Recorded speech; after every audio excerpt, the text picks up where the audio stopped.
머리도 좀 잘랐고요. 저 임신도 했습니다. 인밍아웃! 오늘 지금 영상을 찍는 날로 기준으로 저는 13주에 접어들었습니다. 이제 12주를 안정기라고 하니까 13주면 이제 완전한 안정기에 접어들었고 4개월이 넘었습니다.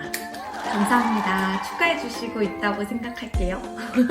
임신을 알게 된 거는 제 생일쯤이었는데요. 저는 굉장히 규칙적인데 그 성사가 된 날, 아기가 만들어진 그날도 뭔가 느낌이 쎄한 거예요. 그래서 오빠한테 뭔가 이번엔 좀 그 생리 예정일인데 생리를 안 하다 보니까 좀 걱정이 되더라고요. 맥주는 계속 먹고 막 술도 먹고 테스트기를 사서 했는데 진짜 선명한 두 줄이 나온다 라는 걸 제 두 눈으로 봤습니다. 첫 번째 반응이 망했다. 조금은 뭐라고 하시는 분들도 계실 것 같은데 저는 이제 막 결혼을 해서 4개월이 됐던 때였기 때문에 제가 아나운서 일을 하고 있지만 프리랜서잖아요. 아직 저희 회사에 임신한 분들의 전례가 없어요. 그리고 자연스럽게 임신을 하게 되면 방송에서 옷 입고 모니터링 했을 때 조금은 거슬린다? 라고 생각하는 분들이 있어서 임신할 땐 대부분 방송을 안 하시거나 그만두시거든요. 아무래도 정규직이 아니다 보니까 또 방송은 오래 하고 싶다 보니까 대박이다.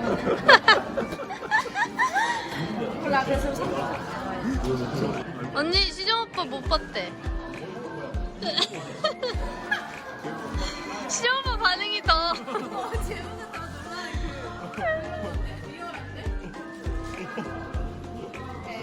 형부 빨리 놀라면서 좋아하는 척 하세요.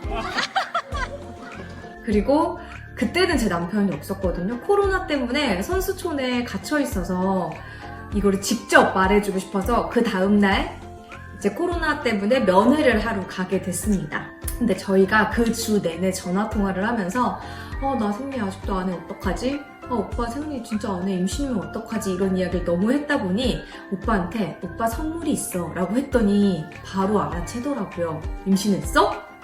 하지만 그러고도 남편은 한 2주 정도 더 선수촌에 갇혀 있다가 지금은 나와 있는 상황이에요.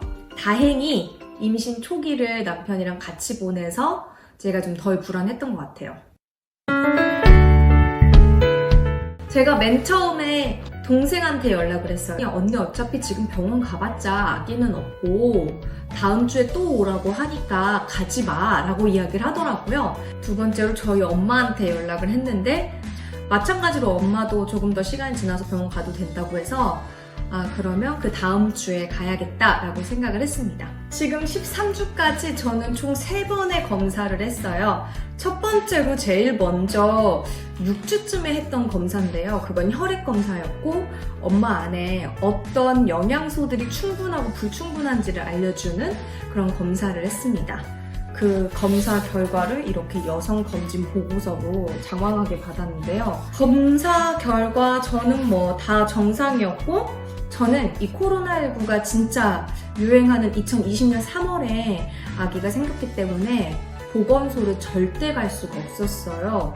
이게 혈액검사는 원래 보건소에서 무료로 검사를 해준다고 하더라고요. 병원에서 검사를 하다 보니 비용이 10만 원 정도 들었습니다. 국가에서 아이사랑 카드에 60만 원을 넣어줬어요. 임신을 했다고 해서. 근데 이 60만 원에서 10만 원이 검사 비용으로 차감이 됐고 초음파를 보러 2주에 한 번씩 갈 때마다 약 10,000원 정도 계속해서 진료비를 지출하게 됐습니다. 그래서 60만 원이 많은 돈은 아니지만 그래도 이것마저 없었으면 좀 힘들었겠구나 라는 생각도 들었어요. 두 번째로 하는 검사는 1차 기형아 검사가 됩니다. 아이의 유전자가 괜찮은지를 검사하는데 의사 선생님이 이 두 가지를 보여주시더라고요. 가장 보편적인 검사입니다. 이 검사를 하시려면 12주에 오시면 돼요 라고 말씀을 해주셨고요. 이 검사는 조금 더 구체적인 검사입니다. 조금 더 자세하게 나오고요. 10주에 오시면 됩니다 라고 했어요. 이 이야기를 제가 8주에 들었거든요. 그러니까 이 검사를 하려면 한 달 뒤에 오는 거고 이 검사를 하려면 2주 뒤에 오면 되는 건데 좀 아기도 보고 싶고요. 그리고 의사 선생님이 이 이야기도 하시더라고요. 이 검사를 하시면 성별을 알 수 있어요. 근데 보편적으로 제가 한번 알아보니까 성별은 한 16주쯤에 초음파를 통해서만 알려주신다고 하더라고요. 이 검사를 하게 되면은 12주에 결과가 나와서 아이 성별까지 알 수 있게 되는 거예요. 남편이 바로 이거 하자 라고 말을 해줬고, 전 당연히 의사님한테 물어봤죠. 비싼 거죠? 그때 의사님이 네 비싸요 라고 하시더라고요. 구체적으로 가격은 안 가르쳐 주셨는데 그냥 비싼 거예요 라고 말씀을 하시더라고요. 더 구체적이고 이 검사 하나로 모든 검사를 대신할 수 있다라고 말씀을 해주셔서 그래 하자 라고 했습니다. 그런데 비용이요 60만 원이었어요. 60만 원. 그래서 아이사랑 카드는 이미 다 끝나버렸습니다. 의사 선생님한테 제가 12주에 검사 결과를 들어가면서 선생님 너무 비싸요 라고 말했더니 저희 병원은 그나마 괜찮은 거예요. 다른 데 병원 가서 검사하시면 80만 원, 100만 원 받아 이러시더라고요. 주변에 임신 유경험자 언니들은 굳이 왜 그걸 선택했니? 라고 하더라고요. 그런데 저는 이제 뭐 가족력은 없긴 하지만 그래도 주변에서 안 좋은 사례를 보다 보니까 그래 마음 편하게 생각하고 하자라고 해서 저희 황금이는요 아들입니다. 사실 딸이었으면 했지만요.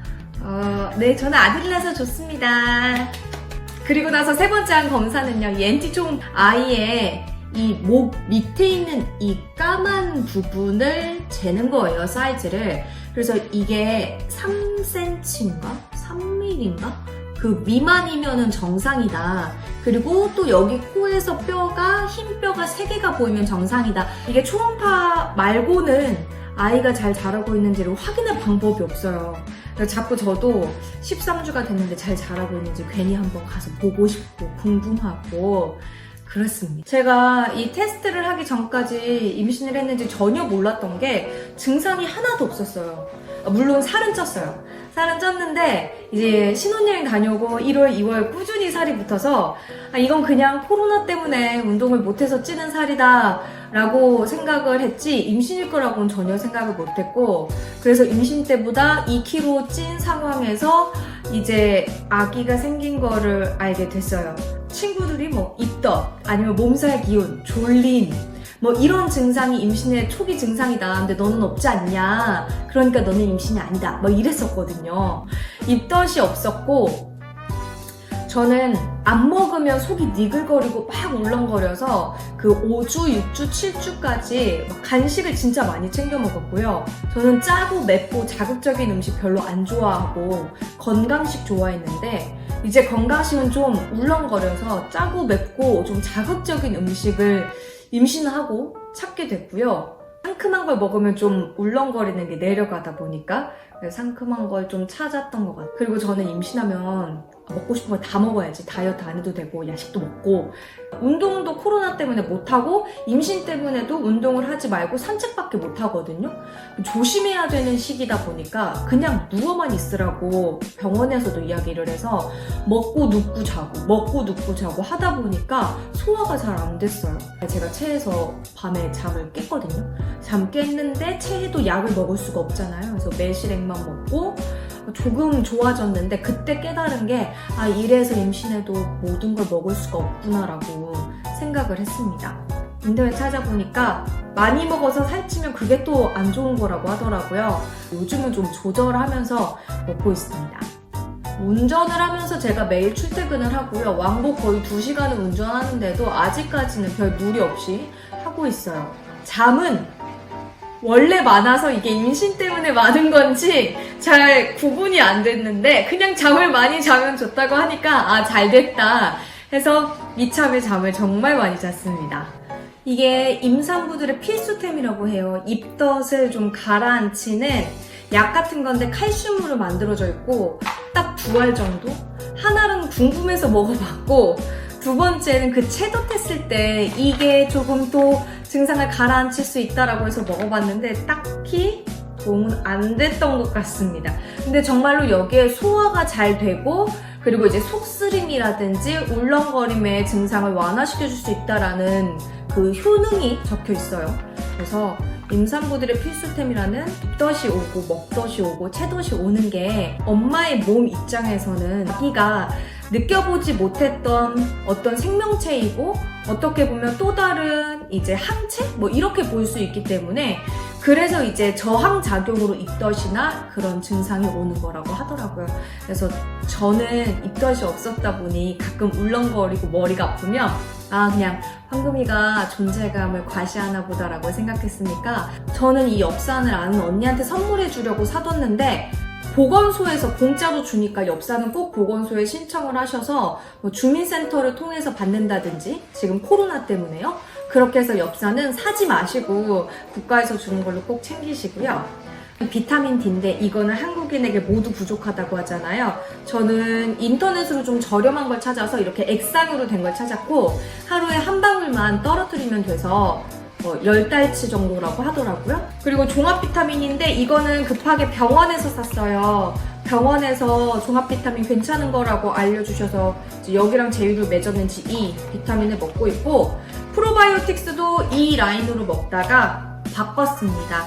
이제 제가 2달치를 다 먹고 인터넷으로 좀 저렴한 걸 또 찾다 보니 이 프로바이오맘이라는 제품을 먹고 있는데 화장실도 저는 잘 가고 있고 저는 진짜 운동을 철저하게 했었고 다른 영양제는 잘 안 챙겨 먹어도 프로바이오틱스는 진짜 잘 챙겨 먹었었거든요. 그렇다 보니까 아마 지금까지 화장실을 못 가는 불편함이 없는 것 같고 근데 이제 임신을 하면서 운동을 못 하다 보니 다시 좀 저혈압이나 그런 빈혈이 오더라고요.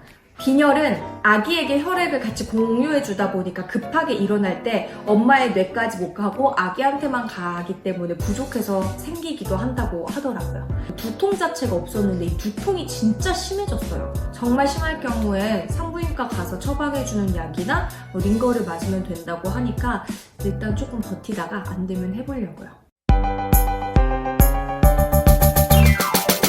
지금까지 13주차 라이프를 들려드렸는데요.